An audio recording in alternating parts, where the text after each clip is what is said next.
الحمد لله رب العالمين والصلاة والسلام على خاتم النبيين اما بعد فاعوذ بالله من الشیطان الرجیم بسم اللہ الرحمن الرحیم۔ بیماری کے فضائل، درود شریف کی فضیلت۔ فرمان آخری نبی صلی اللہ علیہ وآلہ وسلم، جسے کوئی مشکل پیش آئے اسے مجھ پر کثرت سے درود پڑھنا چاہیے، کیونکہ مجھ پر درود پڑھنا مصیبتوں اور بلاؤں کو ٹالنے والا ہے۔ دکھوں نے تم کو جو گھیرا ہے تو درود پڑھو، جو حاضری کی تمنا ہے تو درود پڑھو۔ صلو علی الحبیب صلی اللہ علی محمد۔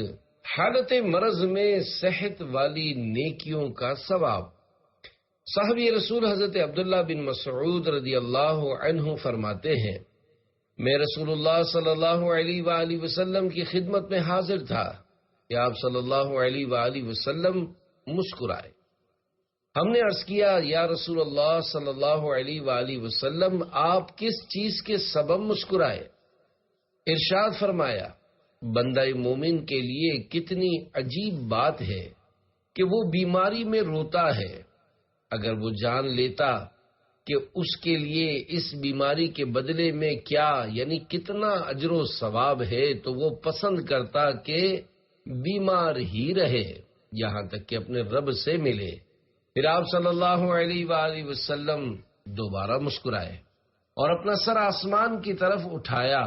ہم نے عرض کیا، یا رسول اللہ صلی اللہ علیہ وآلہ وسلم، آپ کس وجہ سے مسکرائے؟ اور اپنا سر مبارک آسمان کی طرف اٹھایا۔ ارشاد فرمایا، میں نے دو فرشتوں کو دیکھا جو آسمان سے اترے اور بندہ مومن کو اس کی نماز پڑھنے کی جگہ تلاش کرنے لگے۔ جب اس کو نہ پایا تو اللہ پاک کی بارگاہ میں حاضر ہو کر عرض کیا، یا اللہ پاک، ہم تیرے فلاں بندے کے دن رات کے فلاں نیک اعمال لکھتے تھے، اب ہم نے اس کو تیری قید یعنی بیماری میں پایا، لہذا ہم نے اس کے کوئی نیک اعمال نہیں لکھے۔ اللہ پاک نے ارشاد فرمایا، میرے بندے کے وہ تمام نیک اعمال لکھو جو وہ دن اور رات میں کرتا تھا، اور اس میں سے کچھ کم نہ کرو جب تک وہ میری قید میں ہے۔ حضرت علامہ عبدالرؤف مناوی رحمۃ اللہ علیہ اس حدیث پاک کی شرح میں لکھتے ہیں، اللہ پاک جب کسی بندے کو بیماری میں مبتلا فرماتا ہے تو اس کے سبب اسے گناہوں کی گندگی سے پاک کرتا اور صبر کرنے والوں کا ثواب عنایت فرماتا ہے۔ جب وہ بندہ پل صراط پر گزرے گا تو اسے جہنم کی آگ نہیں چھوئے گی، کیونکہ وہ پہلے ہی سے گناہوں کی آلودگی سے پاک و صاف ہو چکا ہوگا۔ پھر وہ جنت میں داخل ہوگا تو اسے صبر کرنے والوں کے درجات پر بلند کیا جائے گا، اور اگر وہ دنیا میں گناہوں کی آلودگی سے پاک و صاف نہیں ہوا ہوگا تو جب قیامت کے دن آئے گا تو جہنم کی آگ اس کے انتظار میں ہوگی، لہذا وہ پل صراط سے اچانک اٹھا لیا جائے گا تاکہ اس سے گناہوں کی گندگی دور کی جائے، کیونکہ گناہوں کی آلودگیوں سے پاک و صاف لوگ ہی نیکوں کے گھر اور اللہ پاک کے پڑوس یعنی جنت کے لائق ہیں۔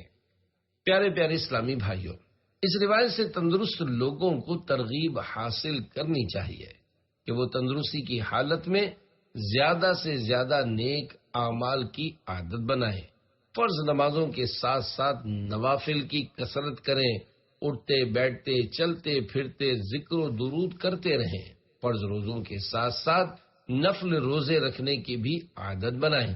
الغرض تندرستی کی حالت میں خوب نیکیاں کرتے رہیں گے تو بیماری کے دنوں میں اللہ پاک کی رحمت سے ان نیکیوں کا ثواب بھی ملتا رہے گا جن کی تندرستی کی حالت میں کرنے کی عادت تھی، مگر اب بیماری کے سبب نہیں کر پا رہے۔ میرے آقا اعلی حضرت امام اہل سنت مولانا شاہ امام احمد رضا خان رحمت اللہ علیہ کیا خوب لکھتے ہیں، وہ تو نہایت سستا سودا بیچ رہے ہیں جنت کا، ہم مفلس کیا مول چکائیں، اپنا ہاتھ ہی خالی ہے۔ صلو علی الحبیب صلی اللہ علی محمد۔ اللہ پاک کا زمین میں کوڑا۔ پیارے پیارے اسلامی بھائیوں، جسمانی بیماری بندہ مومن کے حق میں بارہا رحمت ہوا کرتی ہے، جس سے اس کے گناہ معاف اور درجے بلند ہوتے ہیں۔ کئی احادیث مبارکہ میں بیماری کے فضائل بیان کیے گئے ہیں۔ انبیاء کرام علیہم السلام گناہوں سے معصوم ہوتے ہیں۔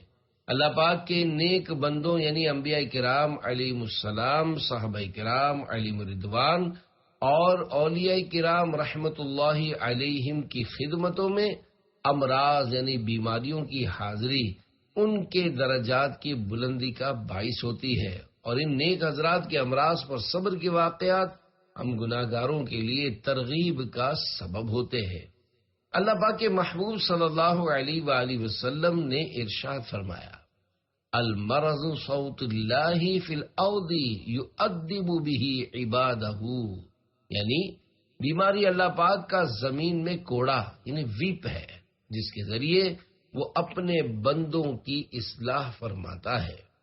حضرت علامہ عبد الرؤف مناوی رحمت اللہ علیہ اس حدیث پاک کی شرح میں لکھتے ہیں، کیونکہ بیماری کے سبب نفس امارہ کی آگ بجھ جاتی ہے اور یہ نفسانی خواہشات کی لذت کو ختم کر کے رکھ دیتی ہے۔ جس نے اس بات یعنی بیماری اللہ پاک کا زمین میں کوڑا ہے جس کے ذریعے وہ اپنے بندوں کی اصلاح فرماتا ہے کو یاد کر لیا، اس کے لیے اللہ پاک کی رضا پر راضی رہنے کا دروازہ کھل جاتا ہے۔ جتنی لذتیں زیادہ اتنی سختیاں زیادہ۔ اے عاشقان رسول، خوشی ہو یا غمی، بیماری ہو یا تندرستی، ہمیں ہر حال میں اللہ پاک کی رضا پر راضی رہنا چاہیے، اور صبر کا ذہن بنانے کے لیے یہ سوچنا چاہیے کہ اگر اس دنیاوی مصیبت میں مبتلا ہو کر آخرت میں ملنے والی سزا ابھی دنیا میں دی جا رہی ہے تو خدا کی قسم بڑے سستے میں چھوٹ رہے ہیں، کیونکہ آخرت کا عذاب کسی سے برداشت ہو نہیں سکتا۔ اور ہاں، خوشحالی و مالداری کی حالت میں بھی اللہ پاک سے ڈرتے رہنا چاہیے کہ کہیں آخرت میں ملنے والی نعمتوں کا بدلہ دنیا میں ہی تو نہیں مل رہا۔ طرح طرح کی لذیذ ڈشیں کھانے والوں، عالی شان مکانات بنانے والوں اور خوب عیش کی زندگی گزارنے والوں کو بہت زیادہ ڈرنا چاہیے، کہ منہاج العابدین میں ہے، موت کی سختیاں زندگی کی لذتوں کے مطابق ہوتی ہیں، تو جس کی یہ لذتیں زیادہ ہوں گی اس کی وہ سختیاں بھی زیادہ ہوں گی۔ مومن کامل کی شان۔ پیارے پیارے اسلامی بھائیوں، یقیناً ہم یہ فیصلہ نہیں کر سکتے کہ جو کبھی بیمار یا پریشان نہیں ہوا وہ اللہ پاک کا ناپسندیدہ ہی ہے، یا جس کے پاس دنیاوی نعمتوں کی کثرت ہے اس کو آخرت کی نعمتوں سے حصہ نہیں ملے گا۔ ہمیں فقط اپنے بارے میں غور و فکر کر کے اپنی آخرت سنوارنے، خدا رحمان الرحیم اور اس کے پیارے پیارے رسول کریم صلی اللہ علیہ وآلہ وسلم کو راضی کرنے کی کوششوں میں لگے رہنا چاہیے، کہ بس کسی طرح ہمارا پیارا رب ہم سے ہمیشہ ہمیشہ کے لیے راضی ہو جائے۔ ہر حال میں اللہ پاک کی اطاعت و فرما برداری میں مصروف رہنا مومن کی شان ہے۔ مومن کامل کے لیے اس کے ہر معاملے میں غور و فکر اور عبرت کے بے شمار پہلو ہیں۔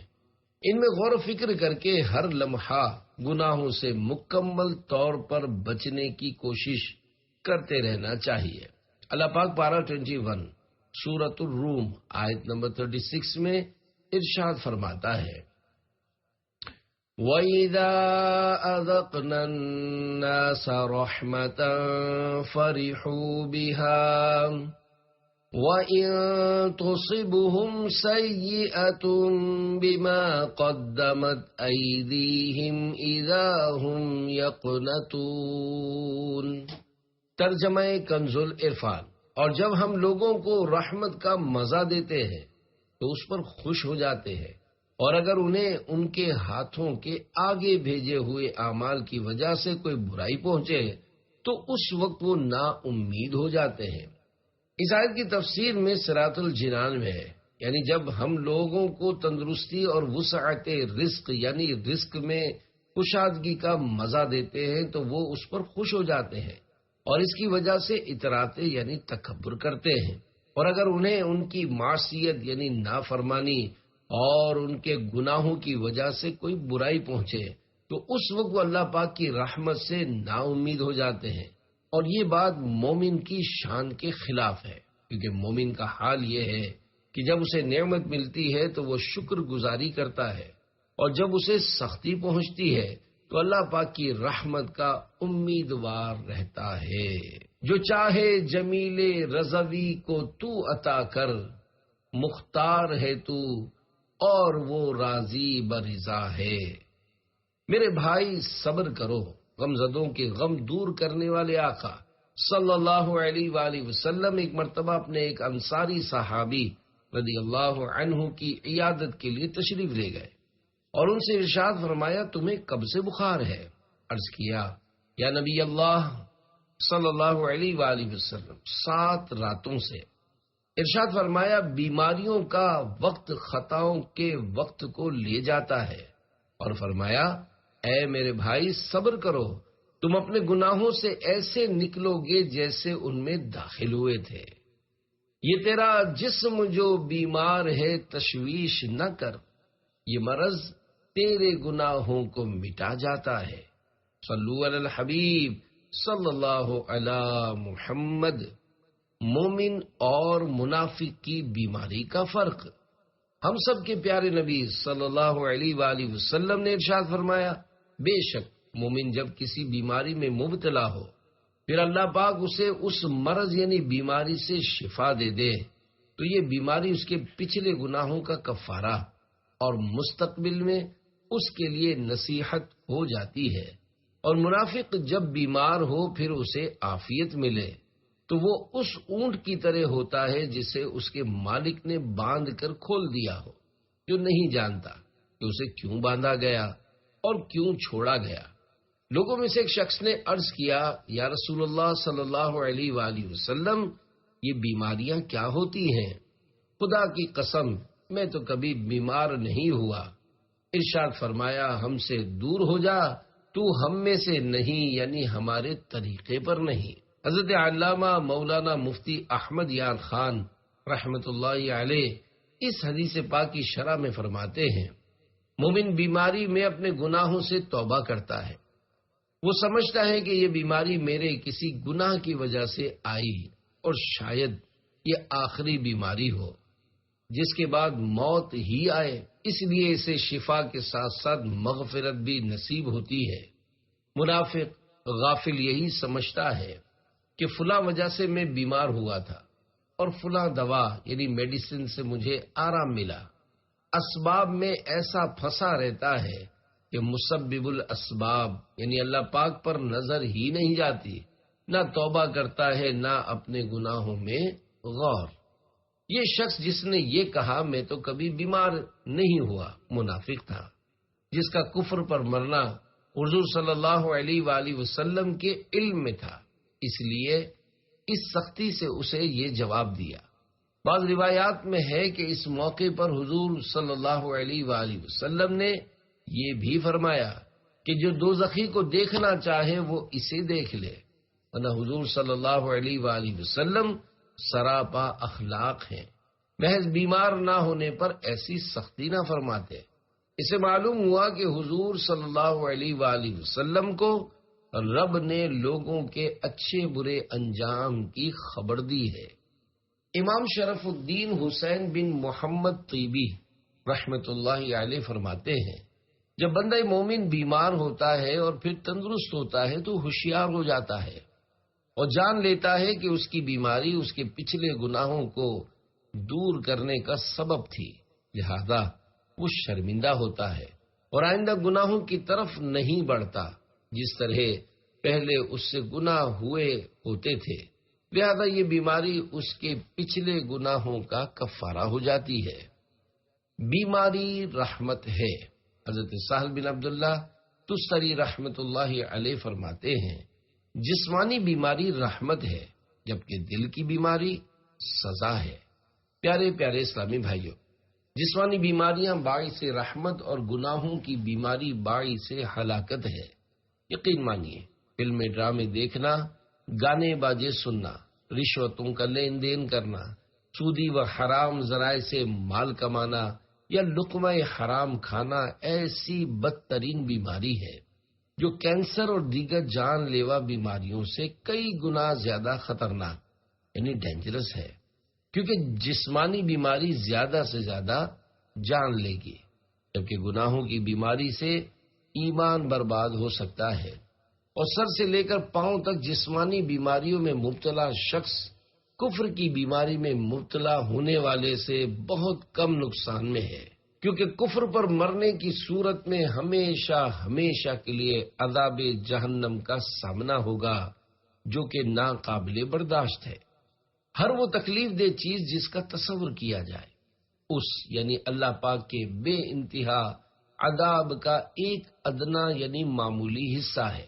مثلا کسی آلے سے زندہ انسان کے ناخن کھینچ لینا، کسی پر چھریوں اور لاٹھیوں سے ضربے لگانا، کسی کے اوپر وزندار گاڑی چلا کر اس کی ہڈیاں چکنا چور کر دینا، کسی کے سر کے بال پکڑ کر اس کے کھلے منہ میں بندوق کی گولی چلا دینا، آدھا کاٹ کر نمک مرچ چھڑکنا، زندہ کھال ادھیڑنا، بغیر ہوش کیے آپریشن کرنا، یا مختلف بیماریوں کی تکالیف مثلا سر درد، بخار، پیٹ کا درد یا خطرناک بیماریاں مثلا دل کا دورہ یعنی ہارٹ اٹیک، سرطان یعنی کینسر، گردے کی پتھری کا درد، خارش، شدید گھبراہٹ وغیرہ وغیرہ، جو بھی امراض یا مصائب و آلام دنیاوی جن کا تصور ممکن ہے وہ جہنم کی تکلیفوں کے مقابلے میں کچھ بھی نہیں۔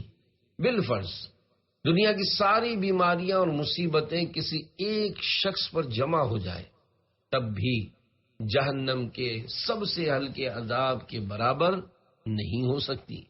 ہم اللہ پاک کی بارگاہ میں دعا کرتے ہیں کہ وہ ہمیں ایک لمحے کے کروڑویں حصے کے لیے بھی کفر کی بیماری میں مبتلا نہ فرمائے، بلکہ ہمیں گناہوں کی بیماری سے بھی محفوظ فرمائے، کیونکہ گناہ کفر کے قاصد ہیں۔ نسأل اللہ العفو والعافیہ، یعنی ہم اللہ پاک سے معافی و عافیت کا سوال کرتے ہیں۔ ہر گناہ سے بچا مجھ کو مولا، نیک خصلت بنا مجھ کو مولا، تجھ کو رمضان کا واسطہ ہے، یا خدا تجھ سے میری دعا ہے۔ بیمار ہوئے بغیر موت، اللہ پاک کے پیارے پیارے آخری نبی مکی مدنی محمد عربی صلی اللہ علیہ وآلہ وسلم کے زمانے یعنی ظاہری حیات مبارکہ میں ایک صاحب فوت ہوئے تو کسی نے کہا اسے مبارک ہو کہ وہ کسی مرض میں مبتلا ہوئے بغیر فوت ہو گیا۔ تو نبی کریم صلی اللہ علیہ وآلہ وسلم نے یہ سن کر ارشاد فرمایا، تم پر افسوس ہے، تمہیں کیا خبر کہ اگر اللہ پاک اسے کسی مرض میں مبتلا فرماتا تو اس کے سبب اس کے گناہ مٹا دیتا۔ میراث میں ہے، یہ قائل یعنی مبارکباد دینے والے سمجھتے تھے کہ بیماریاں رب کی پکڑ ہیں اور تندرست رہنا اس کی رحمت، اس لیے بطور مبارکباد یہ عرض کیا۔ اسی خیال پر حضور صلی اللہ علیہ وآلہ وسلم نے ناراضی کا اظہار فرمایا، یعنی مومن کی بیماری خصوصاً بیماری موت یعنی وہ مرض جس میں انسان کی موت واقع ہو جائے، وہ بھی اللہ پاک کی رحمت ہے کہ اس کی برکت سے اللہ پاک گناہ معاف کرتا ہے، نیز بندہ توبہ وغیرہ کر کے پاک و صاف ہو جاتا ہے، لہذا بیمار ہو کر مرنا بہتر۔ حدیث پاک میں ہے، بے شک اللہ پاک اپنے مومن بندے کو بیماری میں مبتلا فرماتا ہے یہاں تک کہ اس کے سارے گناہ مٹا دیتا ہے۔ بیماری گناہوں کو مٹا دیتی ہے۔ مکی مدنی آقا صلی اللہ علیہ وآلہ وسلم نے فرمایا، ساعت الاذى یذہبنا ساعت الخطایا، یعنی مصیبتوں اور بیماریوں کا وقت بندے کی خطاؤں کا کفارہ بن جاتا ہے۔ ایک اور روایت میں ہے کہ دنیا میں بیماریوں، غموں کا وقت آخرت میں تکلیف کے وقت کو دور کر دیتا ہے۔ یعنی دنیا میں انسان کو جو مصائب و تکالیف پہنچتی ہیں وہ آخرت کے ہولناک اور تکلیف دہ حالات سے نجات کا سبب بن جائیں گی۔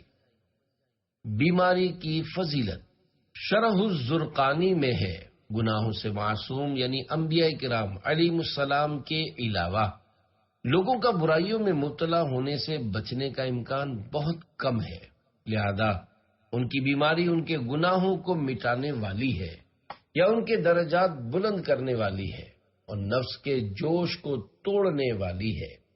امام غزالی رحمت اللہ علیہ فرماتے ہیں، بیماری جب گناہوں کی سواری اور اللہ پاک کی نافرمانی کے آگے رکاوٹ بنے تو اس سے بہتر اور کیا بات ہوگی۔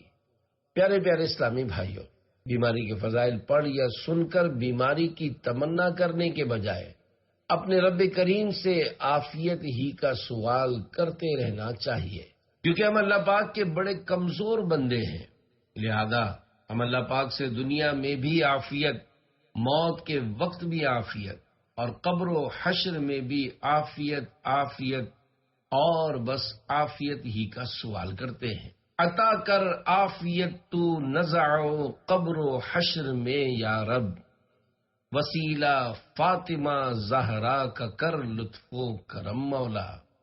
صلو علی الحبیب صلی اللہ علی محمد۔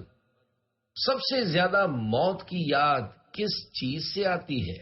بیماری آنے پر خوف خدا سے اپنے گناہوں کی معافی بھی مانگنی چاہیے، کیونکہ کبھی بیماری دنیا سے چلے جانے کا سبب بھی بن جاتی ہے۔ آئے دن ہزاروں مریضوں کے انتقالات کی خبریں آتی ہی رہتی ہیں۔ حضرت شیخ ابو طالب مکی رحمت اللہ علیہ فرماتے ہیں، مریض کو چاہیے کہ حالت مرض میں توبہ کرے، اپنے گناہوں پر دکھ کا اظہار کرے، کثرت سے استغفار کرے، اللہ پاک کا ذکر کرے، امیدوں کو کم کرے اور موت کو بہت زیادہ یاد رکھے۔ مزید فرماتے ہیں، سب سے زیادہ جو چیز موت کی یاد دلاتی ہے اور جس کی آمد پر موت کی توقع کی جاتی ہے وہ امراض ہیں۔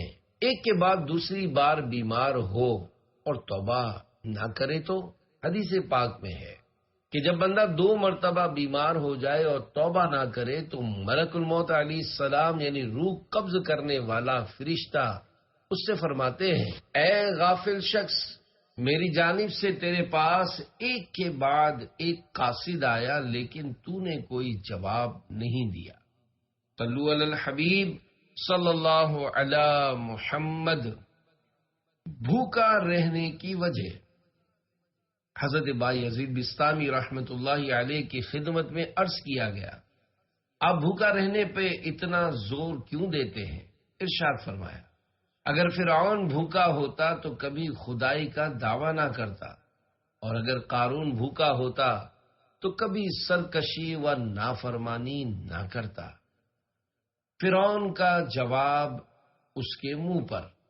تفسیر ساوی میں ایک ایمان افروز واقعہ ہے کہ جب فرعون تخت سلطنت پر بیٹھ کر خدائی کا دعویٰ کرتا تھا تو ایک بار حضرت جبرائیل علیہ السلام آدمی کی شکل میں اس کے پاس تشریف لائے اور پوچھا کہ بادشاہ اس غلام کے بارے میں کیا کہتا ہے جو اپنے مولا کے دیے ہوئے مال اور اس کی نعمتوں میں پلا بڑھا۔ پھر اس نے اپنے مولا کی ناشکری کی اور اس کے حقوق کا انکار کرتے ہوئے خود خدائی کا دعویٰ کرنے لگا۔ تو فرعون نے اس کا جواب یہ لکھا کہ ایسا غلام جو اپنے مولا کی ناشکری کر کے اپنے مولا کا نافرمان ہو گیا، اس کی سزا یہ ہے کہ اسے دریا میں غرق کر دیا جائے۔ چنانچہ جب فرعون اپنے ساتھیوں کے ساتھ حضرت موسیٰ کلیم اللہ علیہ السلام کا پیچھا کرتے ہوئے دریا کے بیچ میں پہنچا اور دریا آپس میں مل گیا تو فرعون کے ڈوبتے وقت حضرت جبرائیل علیہ السلام نے فرعون کو اسی کا دستخط یعنی سگنیچر کیا ہوا وہ جواب دکھایا اور پھر وہ دریائے نیل میں غرق ہو گیا۔ مفسرین کرام رحمت اللہ علیہم فرماتے ہیں، اللہ پاک نے فرعون کو مرے ہوئے بیل بل کی طرح دریا کے کنارے پر پھینک دیا تاکہ وہ زندہ بچ جانے والے بنی اسرائیل اور دیگر لوگوں کے لیے عبرت کا نشان بن جائے، اور ان پر یہ بات واضح ہو جائے کہ جو شخص ظالم ہو اور اللہ پاک کی بارگاہ میں تکبر کرتا ہو، اس کی پکڑ اس طرح ہوتی ہے کہ اسے ذلت و رسوائی کی کھائی میں پھینک دیا جاتا ہے۔ 400 سال سے زائد عمر پانے والا بادشاہ۔ پیارے پیارے اسلامی بھائیوں، مصر کے بادشاہوں کا لقب یعنی ٹائٹل فرعون ہوا کرتا تھا۔ حضرت سیدنا موسیٰ کلیم اللہ علیہ السلام کے زمانے کے فرعون کا نام ولید بن مصعب بن ریان تھا۔ یہ بدبخت نہایت ہی ظالم اور سرکش تھا اور اپنے آپ کو خدا کہتا تھا۔ اس کی عمر 400 سال سے زیادہ ہوئی۔ کہتے ہیں فرعون دن بھر خدائی کا دعویٰ کرتا اور رات کو دعا و زاری یعنی اللہ پاک کی بارگاہ میں رونے میں مشغول رہتا۔ اسی سبب سے اس کا رعب و دبدبا اور سلطنت و حکومت لمبی مدت تک قائم رہی۔ فرعون کی محرومی۔ حضرت بی بی آسیہ رضی اللہ عنہا نے، جو کہ فرعون کی بیوی تھیں، جب دریا میں بہتے ہوئے ایک صندوق یعنی باکس کو دیکھا اور اس میں چاند سا چہرہ چمکاتے ہوئے بچے پر نظر پڑی جو حضرت موسیٰ کلیم اللہ علیہ السلام تھے، تو فرعون سے کہا، قرۃ عین لی ولک لا تقتلوہ۔ ترجمہ کنز العرفان، یہ بچہ میری اور تیری آنکھوں کی ٹھنڈک ہے، اسے قتل نہ کرو۔ تو فرعون نے کہا، تمہارے لیے ٹھنڈک ہوگی، مجھے اس کی کوئی ضرورت نہیں۔ اللہ پاک کے آخری نبی صلی اللہ علیہ وآلہ وسلم نے ارشاد فرمایا، خدا کی قسم، اگر فرعون بھی اس بات کا اقرار کر لیتا کہ یہ بچہ میرے لیے بھی ٹھنڈک ہو، جیسا کہ حضرت بی بی آسیہ رضی اللہ عنہا نے اپنے لیے فرمایا، تو ضرور اللہ پاک اسے ہدایت عطا فرما دیتا، جیسا حضرت آسیہ رضی اللہ عنہا کو ہدایت عطا فرمائی۔ سارا مصر غلام کو دے دیا۔ خلیفہ ہارون الرشید رحمت اللہ علیہ نے جب پارہ 25 سورۃ الزخرف آیت نمبر 51 کی تلاوت کی، وَنَادَى فِرْعَوْنُ فِي قَوْمِهِ قَالَ يَا قَوْمِ أَلَيْسَ لِي مُلْكُ مِصْرَ وَهَٰذِهِ الْأَنْهَارُ تَجْرِي مِن تَحْتِي افلا تبصرون۔ ترجمہ کنز العرفان۔ اور فرعون نے اپنی قوم میں اعلان کر کے کہا، اے میری قوم، کیا مصر کی بادشاہت میری نہیں ہے اور یہ نہریں جو میرے نیچے بہتی ہیں، تو کیا تم دیکھتے نہیں؟ تو مصر کی حکومت پر فرعون کا غرور یاد کیا تو فرمایا، میں وہ مصر اپنے ایک چھوٹے سے غلام کو دے دوں گا۔ چنانچہ آپ رحمت اللہ علیہ نے ملک کے مصر اپنے غلام خصیب کو دے دیا، جو آپ کو وضو کرواتا تھا۔ اللہ رب العزت کی ان پر رحمت ہو اور ان کے صدقے ہماری بے حساب مغفرت ہو، آمین بجاہ خاتم النبیین صلی اللہ علیہ وآلہ وسلم۔ صلو علی الحبیب صلی اللہ علی محمد۔ فرعون کے خدائی کا دعویٰ کرنے کی ایک وجہ۔ پیارے پیارے اسلامی بھائیوں، کیا آپ کو معلوم ہے کہ فرعون نے خدائی کا دعویٰ کیوں کیا؟ منقول ہے کہ فرعون نے اپنی 400 سال کی عمر میں سے 320 سال اس آرام کے ساتھ گزارے تھے کہ اس مدت میں کبھی درد یا بخار یا بھوک میں مبتلا نہیں ہوا۔ احیاء العلوم میں ہے، ایک بزرگ رحمت اللہ علیہ فرماتے ہیں، فرعون کے خدائی کا دعویٰ کرنے کی وجہ یہ تھی کہ وہ طویل عرصے تک صحت مند رہا، کہ 400 سال گزر گئے مگر اس کے سر میں نہ درد پین ہوا، نہ کبھی بخار یعنی فیور ہوا، اور نہ ہی کبھی کسی رگ میں تکلیف ہوئی۔ اگر اسے کسی دن آدھے سر میں بھی درد ہو جاتا تو خدائی کا دعویٰ کرنا تو دور کی بات، فضول کاموں سے ہی جان چھڑا لیتا۔ اللہ پاک کی خفیہ تدبیر سے غافل شخص۔ پیارے پیارے اسلامی بھائیوں، واقعی صحت کی نعمت اور دولت کی کثرت بہت سارے لوگوں کو گناہوں میں مبتلا کر دیتی ہے، لہذا جو خوب جاندار یا مالدار یا صاحب اقتدار ہو، اس کو خدائے علیم و خبیر کی خفیہ تدبیر سے ڈرنے کی بہت زیادہ ضرورت ہے، جیسا کہ عظیم تابعی بزرگ حضرت حسن بصری رحمت اللہ علیہ فرماتے ہیں، جس شخص پر اللہ پاک دنیا میں روزی میں خوب کثرت، فرمانبردار اولاد کی نعمت، مال و دولت، اچھی صحت، منصب، وجاہت، عہدۂ وزارت یا صدارت یا حکومت وغیرہ کے ذریعے فراخی کرے، مگر اسے یہ خوف نہ ہو کہ کہیں یہ آسائشیں اللہ پاک کی خفیہ تدبیر تو نہیں، ایسا شخص اللہ پاک کی خفیہ تدبیر سے غافل ہے۔ دولتیں ایسی، نعمتیں اتنی، بے غرض تو نے کی عطا یا رب، دے کے لیتے نہیں کریم کبھی، جو دیا جس کو دے دیا یا رب، تو کریم اور کریم بھی ایسا کہ نہیں جس کا دوسرا یا رب، ظن نہیں بلکہ ہے یقین مجھے، وہ بھی تیرا دیا